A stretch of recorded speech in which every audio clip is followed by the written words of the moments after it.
I think I don't need to introduce this person sitting here who is an academic, economist, environmentologist, and for me, he is a fantastic historian because I really sort of follow a lot of his stuff for the last, I think, 10 or 12 years now.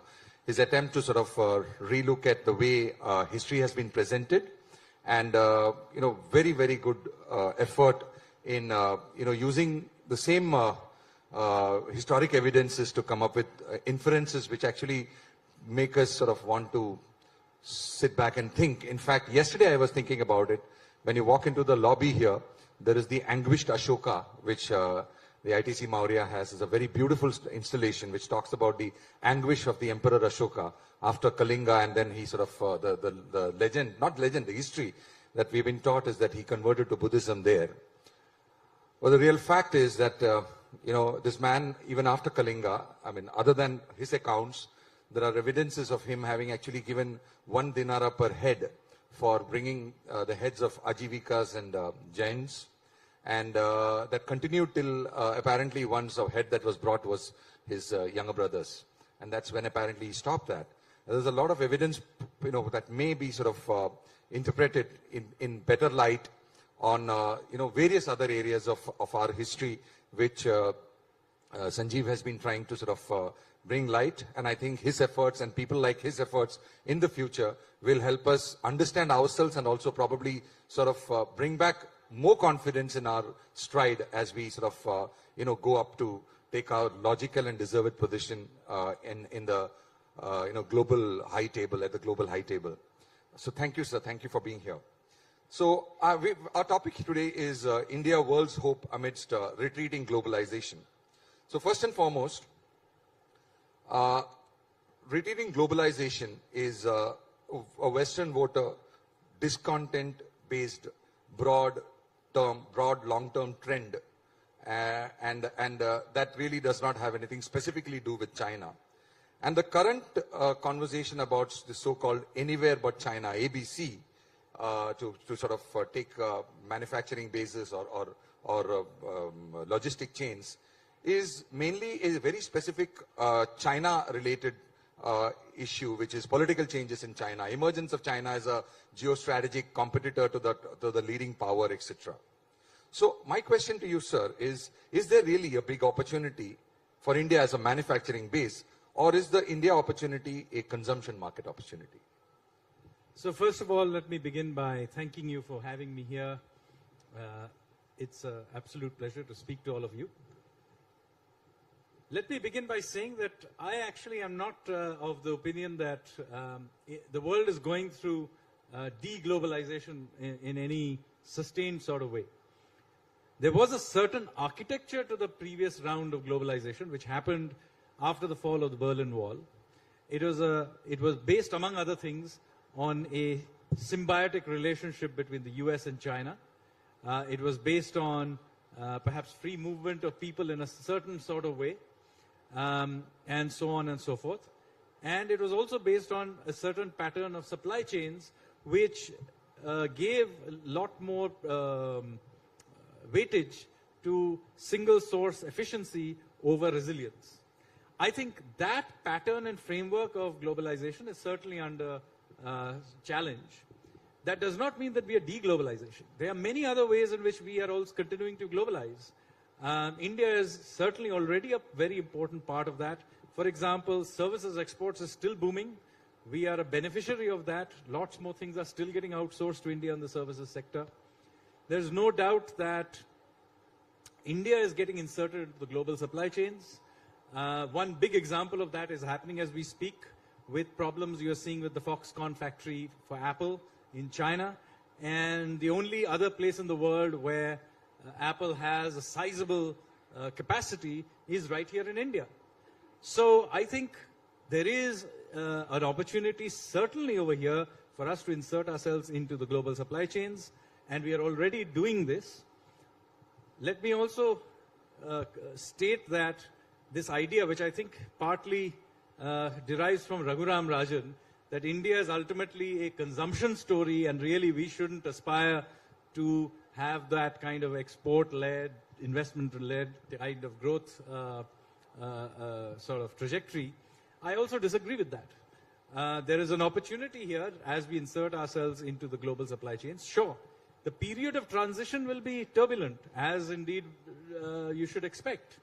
But whether it's China plus one, or even from simply our own internal strength, at the end of the day, let's be clear, GST meant that we signed a free trade agreement with ourselves. So finally, we do have a common market of some size, and it's growing rapidly. It's a useful market for the rest of the world. We can leverage that for scale for global markets, which we are trying to help through the PLI schemes. And so I am of the belief that an investment, export-driven growth model, which is not too dissimilar to what other countries did at certain points in their demographic cycle, is what we too will do and are also beginning to do. So I think that the growth rates that we are generating already, I mean, these are very turbulent times, we're still generating growth rates in the 7% range, nothing to sniff at it. But I would put my head out and say that if we get an open road, this economic machinery that we have built is capable of generating 9% GDP growth rate. Not just yet, because as I said, we need an open road. This is not open road, but it is capable of much higher growth rates if we get an opportunity. So what are those obstacles you would say in the open road? So the first big obstacle to that open road is actually the rest of the world and the disarray it is in. It's not surprising, given the COVID shock, the geopolitical events in Eastern Europe, oil prices and so on. But it does mean that the rest of the world is right now slowing down and liquidity being sucked out, which is also inevitable given the amount that it was pumped in earlier. But in that environment, if we are growing at 7%, it is I would argue, not a great idea to try and push for even further growth, because the difference between our growth rate and the rest of the world's growth rate will ultimately show up in our external accounts. I mean, the speed at which our imports can grow will outmatch the speed at which we can export to other countries when they are decelerating. So given that constraint, which I think is a constraint, macroeconomic constraint we need to watch, I would argue that a restrained macroeconomic approach, which the RBI has so far done and so has the finance industry, is the correct approach. This is not the time to try and overextend ourselves. Any growth rate in the 6.5% to 7% growth rate is not to be sniffed at, even in the best of times. So let us be satisfied with it for now. But the time will come when we will be able to press the accelerator, and I'm assuring you that the Indian supply side is ready for the big time. Okay. Just a small one before we go to the larger part. That would mean that we could infer from your point here that we're not really looking at the next year, next financial year, to be much different from this year, because there is this talk about a global recession coming up, and then that can have impact over FY24. So you think FY24 is not going to be, gloomy? This is difficult things how do I predict, for example, the Ukraine war or things like that? But let me say that... particularly in the light of the 24 election. No, well, India's election cycle is not something the rest of the world may care about. But let me say that there are few things here that are kind of peculiar to our times. Now, supposing the world was slowing down at this point in time, typically what would happen, commodity prices would fall. You would be typically cutting interest rates. So we are right now in a situation where we expect the world to slow down next year, but we are actually hiking interest rates because we are undoing the excesses of the past. So the automatic stabilizers in the system are not working. Similarly, because of Ukraine, OPEC, or whatever you may say, commodity prices are also, particularly energy prices and specifically, are not falling, and so on and so forth. So those automatic stabilizers will eventually pop up. If the world genuinely slows down the way everybody expects, at some point in time, the rest of the world will also begin to cut interest rates. I would guess somewhere towards the very end of 23, some reversal will begin to happen. While we may have some problems with global liquidity, let me tell you, places like Europe cannot, and much of the emerging world will not be able to sustain this either. So at some point in time, these automatic stabilizers will kick in, and we will be able to then easier liquidity, presumably energy prices will return to something more sensible, and all of those circumstances play to our strengths. Thanks a lot. Now going to my favorite topic about you, the history part of your ocean of churn, your very, very brilliant work. Now, the China plus one trend works as much for India as to our sister subcontinent, which is Southeast Asia. And Vietnam, Bangladesh, etc. have already started showing, promising growth for themselves. And to that extent, they are our competitor. There is Indonesia, which is another large nation, waiting to wake up and sort of become a big player globally. We are actually united by culture, religion, and even blood to a large extent. Besides history, of which you are the expert, we also share a very, very important common threat for the next few decades, which is the climate change threat, which is going to, sort of hit the tropical countries. And out of that, I think about 2.5 billion people out of 3 billion people are going to be hit by the heat waves and hurricanes, etc., are living in these two parts. So how is it that how will, in the first part, what are India's opportunities and comparative situation vis-a-vis these countries for the China plus one opportunities? And second, if India has to eventually rise to its deserved position as a leader at the global stage, Indian Ocean, and what you said, which is Dar es Salaam to Perth, is our backyard. So what is it that we are doing to, one, increase our influence, two, work with them and actually probably contribute to them to sort of raise our common stature to a certain extent? So you're absolutely right. We have typically thought of our sort of neighborhood in very limited terms. And our thinking is, there is a northern border is China, and the other side is Pakistan, and that's the limits of who our neighborhood is. And of course, we have historical problems with both these countries. On the other hand, if you take a wider perspective, and particularly a maritime perspective, then you will see that we have many other neighbors. And you mentioned Southeast Asia. There is Eastern Africa.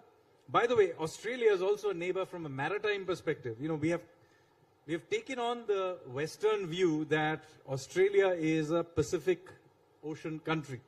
But in fact, Australia is also an Indian Ocean country. In fact, after India, it's the second largest Indian Ocean economy. And the bits of it that is useful to us, particularly from a commodity supply perspective, is in Western Australia. So I think we should certainly, first of all, mentally remap ourselves and decouple from this Indo-Pak, Sino-India, that kind of thinking, binaries, to begin to think of our neighborhood in slightly wider terms. And in that context, we have, first of all, begun to do it in various ways. One is geostrategically. The terms like, for example, the Indo-Pacific, the Quad, which is a much more concrete thing, but also now with the free trade agreement with Australia. So we are doing concrete things to sort of begin to think of our neighborhood differently. But I think if we are aspiring to be a global leader, then we need to also think globally. And here, of course, we are going to presumably sign very soon a Indo-UK free trade agreement. But at multiple ways, we need to begin to punch at our weight. Forget above our weight. Yeah. We are not even punching at our weight in global forums in any meaningful way. At best, we tend to be very disruptive, delay the WTO discussions or get in the way of other people's treaties in some climate thing. But I think we now need to begin to think of ourselves in a leadership position. That opportunity arises right now with the G20. I think we've got to take it in a positive sense rather than in a negative way that we have historically. Our negative approach to dealing with the rest of the world. If we clearly articulate our interests, interestingly, the rest of the world accommodates it. And we saw that happening with the Russian oil issue. Once we articulated what we wanted to do, the rest of the world accommodated it. Our problem was eternally whining, but not articulating what we wanted to do. When we did, we got our way. So I think there's an opportunity here to play a punch at our own weight. And I think if we are reasonable in our demands, the rest of the world, frankly, finds it easier to deal with us. Okay. So what are the areas you think that, I mean, immediately, I think, is climate change not an opportunity for us to sort of start playing that as a representative and of this whole area? And probably also sharing our, data from our satellites, etc., to help. Yes, climate change is an area. By the way, since much of the discussion tends to be about renewable energies, let's be also clear that even without climate change, we should be doing it. I mean, for whatever it's worth, the gods didn't give us too much hydrocarbons, but they did give us lots of sunshine. So from a purely economic perspective, from a geostrategic resilience perspective, we should be moving on to other sources of energy, including, by the way, atomic energy, which I am a fan of. So I think we need to be serious about this and, put in the investments and so on.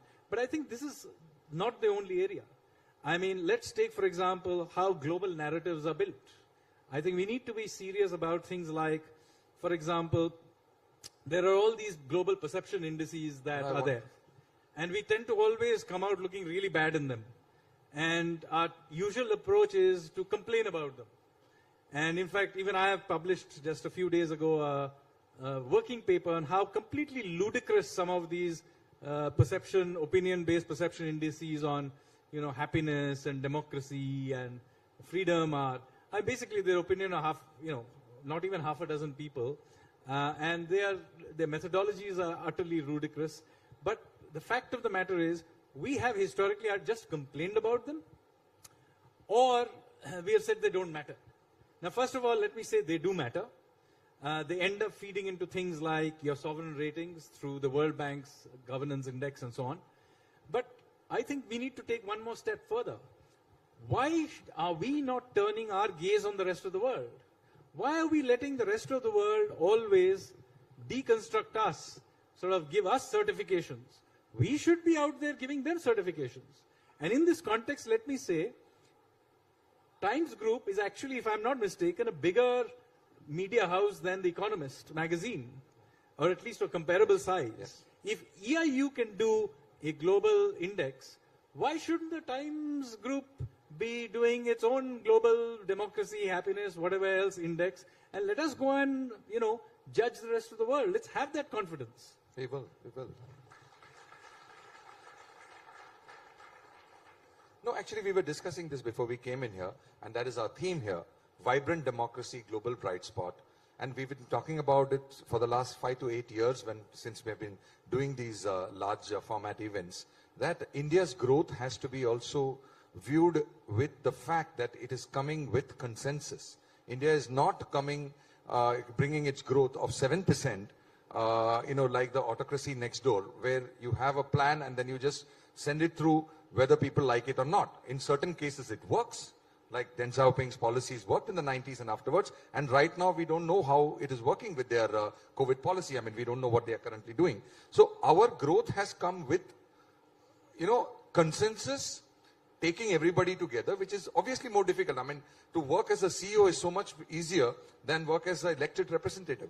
From that point of view, it is quite funny to sometimes see. Right now, for instance, in one of the, I think it's EIU, Economist Democracy Index, I think, Hong Kong has a higher score than India. It's quite strange. No, I think this is where we need to challenge these narratives. You have these indices that, by the way, I'm not the first person or only person who has challenged them. We have been doing it for years. You had recently an Australia-based professor, Dr. Salvatore Barbones, who had also made, some questions about the sanctity of many of these indices. But most of those, the arguments they make, is that there is a problem with the input, i.e. garbage in, garbage out. And Professor Salvatore's main point is, which I agree to a large extent with him, is that India has this biased, compromised intellectual class, which tends to give a one-sided kind of narrative. And since that is finding its way into these models, so it's, it's giving a certain kind of output.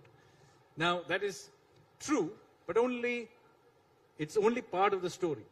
Because he is still accepting that these methodologies and that these think tanks are broadly unbiased. I'm sorry. There are some very serious problems with some of the questions they ask, the way they go about it. In fact, some of it is utterly laughable. You can read about it in my recent working paper. And even I wrote about it in your newspaper in yesterday's op-ed as well. And I'll give you some examples of how completely ludicrous some of it is. So there is something, one of the indices that VDEM has, for example, is on direct democracy. Okay? This is an index in which we score 0. Why? Because you see the VDEM index, that direct democracy index, is a scoring of democracy based on direct referendums. Now I understand that this may be possible in a small European country like Switzerland, right? But how do you expect India to be doing direct referendums?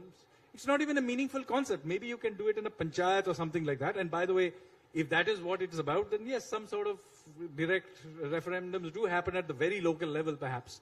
But to do it in a nationwide scale is simply not possible. So it's a ridiculous index in which we score 0.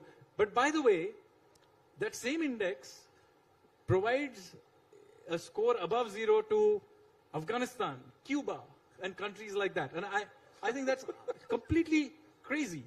So I think there is a case of relooking at this. Moreover, there is also the questions that are not asked. So there are all these democracy indices. Now obviously a question such as, is the head of state democratically elected, a question that should be in a democracy index? However, such a question does not exist. Why? Because it would be very inconvenient to all those Northern European constitutional monarchies. Theocratic. Yeah, so many of them, by the way, are theocratic constitutional monarchies, like the UK, where the head of state is also the head of the Anglican Church. And so you have this complete absurdity that a question that should be there is not there. And by the way, it's not just Norway, Sweden, Denmark, and so on. It would also be true of Canada, New Zealand, Australia. But because these countries are somehow already preconceived to have great democratic values, therefore this question must not be asked. And so if you look at these democracy indices, all the ones that are the top 10, 15 of them, the bulk of them are always constitutional monarchies. You've got to be kidding me. They're not even democratic in a full sense. So the point is, questions that are asked, questions that are not asked. And by the way, of whom are the questions asked? There also it's quite absurd. It's some 3 to 6 experts who we are not told who they are, who are answering these questions. They're not even proper surveys. EIU is the only one who at least pretends to say that, okay, we do a survey of some sort. But when we dug in, we found that that survey that they do, World Values Survey, that's supposed to be an input, they haven't done this survey for India since 2012. So just think about this. Since 2012, the survey for India has not been done. So then they're talking about transparency. I think we should do, maybe Times now should, the first index they should do is rating these indices according to their transparency. I think, thank you very much. We've in fact discussed this and we promise that we will come up with, something better than what these guys are doing. And we believe democracy is an important attribute of the India brand, and therefore it is for us it is a service to the nation that we can come up with an index which will be eventually sort of respected and regarded by even the World Bank, etc. I think that's a challenge that this team will take up. And thank you very much, Sanjeev, and this has been really, really fantastic talking to you. Thank you. Good, I think, good views and counter views on the subject. Thank you. Thank you.